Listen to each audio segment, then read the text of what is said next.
కంచి కామాక్షి అమ్మవారితో తాను మాట్లాడతానన్న విషయాన్ని ఒక రోజు ప్రసంగవశాత్తు బయటపడ్డారు పరమాచార్యులు వారు. ఆ ఎదురుగుండా ఉన్న శిష్యుడు మంచి గట్టివాడు.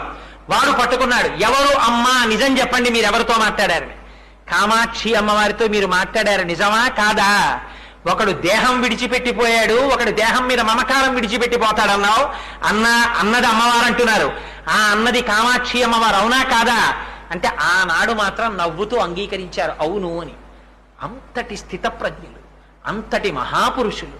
అటువంటి మహాపురుషుడు చంద్రశేఖరేంద్ర సరస్వతి స్వామివారు తనంత తానుగా కోరి తీసుకున్న సన్యాసం కాదు, గురువుల దగ్గర కూర్చుని చదువుకున్న చదువు కాదు, తపస్సు చేసి తెచ్చుకున్న ఆత్మస్థితి కాదు. కానీ ఇటువంటి స్థితికి ఎలా రాగలిగారు? ఇది కారణజన్ములంటే, ఇది గురువులంటే. అటువంటి పీఠం కంచి పీఠం, అటువంటి పీఠాధిపతులు చంద్రశేఖర్